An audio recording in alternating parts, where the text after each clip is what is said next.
Hi, this is Gloria from TU Dublin GROWTHhub project. Today we have Karl O'Connell, investor and advisors to startup companies, and also one of our entrepreneurial ambassadors. So hi Karl, welcome to here today to talk at GROWTHhub. Okay, hi Gloria, thanks for having me. I'm looking forward to having a chat. This is a pleasure to have you here. So Karl, just to start the conversation, why did you go into entrepreneurship? Well, originally I actually was on the academic route. I was doing a PhD. I was very focused on getting into academia, and at that time there was a lot of startups emerging out of Ireland, and a lot of them were coming out of the colleges. And I suppose as a way of funding myself through my PhD program, I started doing consulting with one or two of them, and I became just intrigued at the concept of inventing something, a concept, and bringing it to market. And there was a whole vibe at that time around that, and Irish startups were doing really well. They were going to the States, they were going to the UK, and I just was intrigued with it. So I said, this is something I need to do, and that's how I got involved. Wow. And was there anyone in particular that it motivated you, influenced you? I think at the time... Or was it a movement around? It was a movement, but one particular company, a company called Iona Technologies, which were in Trinity College where I was at the time, were really pushing the boundaries, and they were exporting a lot. They were going to the States. It was very innovative, and it was in the area that I was doing my PhD in. So that was the I suppose the motivating factor, that these sort of colleagues and peers of mine were doing it. So I could do it. I was a little bit younger, but I could do this as well. Yeah. And I love the way that you said you started as a way of funding your academic career. Yeah. Well, as a student and a postgrad student, funding is important, you know. Certainly. So what was those challenges then, trying to study at the same time that you're... Well, I think at the time it was a little bit frowned upon to be working outside studying or working at the same time as studying. So I think the challenge there was to try and keep it quiet. Even though the companies were still part of the university, there was an element of discreetness required, let's say, because I'd go on site maybe for 2 or 3 weeks, and my supervisor and other academics said, where's Karl gone? You know? Oh, wow. Yeah, and I'd say, I'm working from home. Or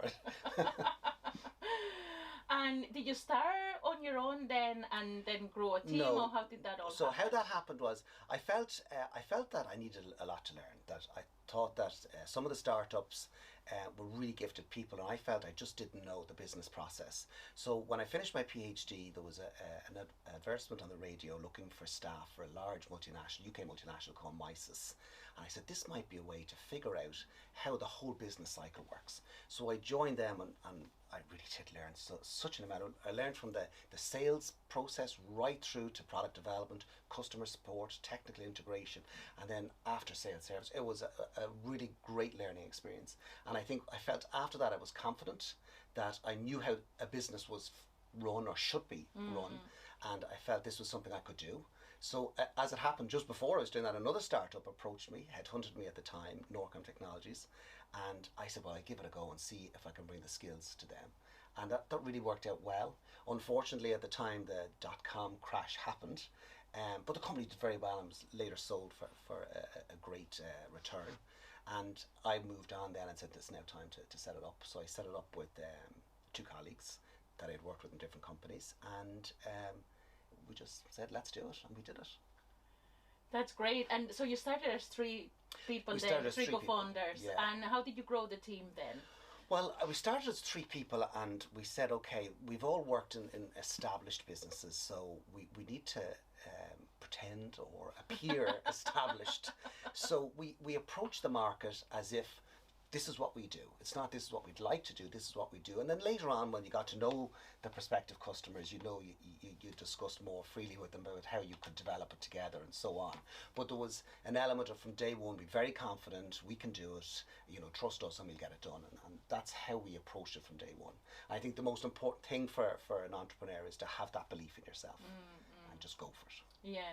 And do you have, what's happening at the moment? Where is the company at the moment? What's the status? Okay, well, so we sold the company about 8 years ago to a very large US company, Trimble Navigation, and I, as part of that process, did a handover for about 8-9 months. Wow. And then I left the company, and at that point I felt I had to leave the company because I went from my little baby and a startup to a very established company, and then to a PLC, and the reporting structures and and what I would have to do as a manager there was just not my gig. So we left in very good terms, and still very close to them in terms of they still contact me for advice, believe it or not, many years later. So I went in and I left and set up a number of investments, helping startup companies, helping mid-sized companies, mostly to internationalize, how to grow their business internationally. Yeah. And what's your future plans? Is it continue doing that? I think it is to continue that. I think I would find it a little bit difficult to start it from scratch again.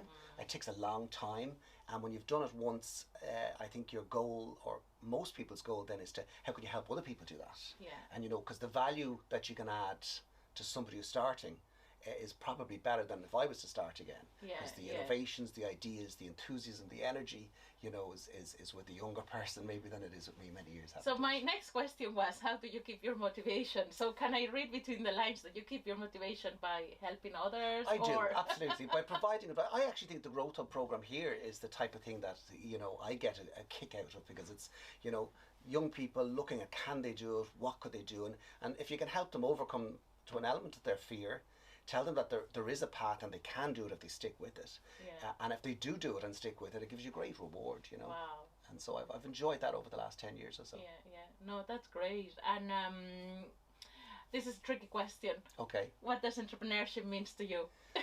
Well, I think entrepreneurship is a very broad term, and it can mean several things. I think it can mean somebody who has an idea, an invention, so to speak, or somebody who's a product they'd like to bring to market, or somebody who's working in an enterprise and might look around and say, God, these guys are doing it, I think, in a very cumbersome way. So it might be a process idea.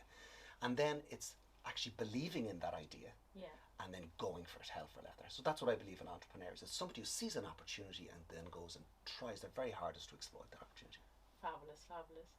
And if you could talk to yourself, give yourself an advice when you were not doing the PhD, doing your first degree, what would you say? Oh, when you were start thinking, well, for me, how I'm going to fund myself, or for me, that was interesting. It was either working in a shop or a restaurant, or I was lucky enough to be in an environment whereby there was startup companies, or there were startup companies, so I could get involved in that. But for a young person, the advice I suppose I'd give is believe in yourself. Stick to your guns and go for it. And the hardest part, I think, is making that decision to go for it. I delayed it a long time.